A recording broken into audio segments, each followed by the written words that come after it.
ആർക്ക് വേണ്ടി വെയിറ്റ് ചെയ്യുന്നു? ആർക്ക് വേണ്ടി വെയിറ്റ് ചെയ്യുന്നു? എവിടെ പോയി നിൽക്കണം?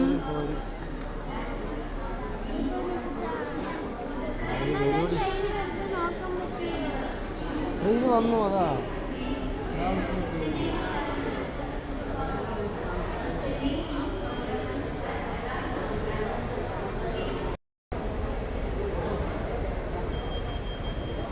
ഇത് നോക്കിയല്ലോ ഏട്ടാ.